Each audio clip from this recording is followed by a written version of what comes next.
Sobat Republika, sekolah masih jadi hal yang sedemikian memberatkan bagi warga miskin di Indonesia.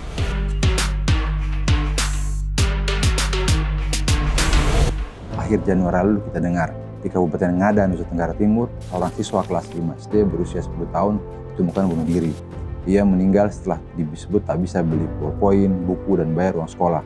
Peristiwa ini jadi perbincangan nasional, bukan cuma soal kejadian tragisnya, tapi soal realitas bahwa bersekolah masih jadi hal yang sedemikian memberatkan bagi warga miskin di Indonesia. Pemerintah melalui Kemendikbudristek dan Kementerian Sosial bilang mereka prihatin dan akan menyelidiki kasusnya, tapi sampai sekarang masih fokus pada proses klarifikasi penyebab pastinya. DPR dan organisasi pemantau pendidikan bilang tragedi ini sebenarnya alarm keras. Masih banyak keluarga yang terjebak kemiskinan struktural dan biaya pendidikan secara nggak langsung membebani orang tua. Ada kritik tajam soal bagaimana dana pendidikan di APBN 2026 berubah komposisinya, fokus pada kebutuhan dasar buat anak miskin, kadang kalah dengan program lain yang nggak langsung memecahkan masalah biaya di sekolah. Kasus tragis ini bukan fenomena tunggal tanpa konteks. Di Indonesia, data per November 2025 dari Pusat Data dan Statistik Kemendikbudristek menunjukkan ada sekitar 4,15 juta anak yang nggak sekolah. Kalau kita lihat di tingkat provinsi seperti NTT, sekitar 145 ribu anak usia sekolah mereka nggak bersekolah. Secara angka dan rasio, tingkat putus sekolah di provinsi itu terus yang paling tinggi di Indonesia. Nah, mengapa ini bisa terjadi?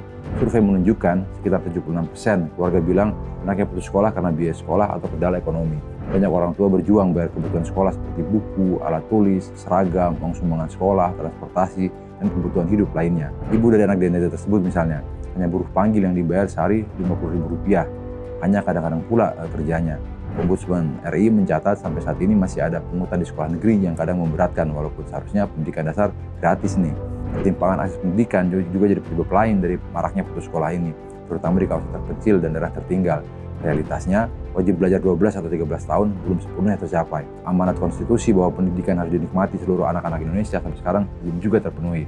Peristiwa di NTT bukan sekadar kisah tentang seorang anak, itu juga cermin besar tentang bagaimana pendidikan dan kemiskinan sering terkait sampai ke level yang sangat personal. Masalah biaya sekolah bukan cuma soal nggak bisa beli buku, tapi tentang sistem yang belum sepenuhnya berhasil menjamin akses pendidikan gratis dan layak buat semua anak di Indonesia. Demikian, saya Sri Jami. Wassalamualaikum warahmatullahi wabarakatuh.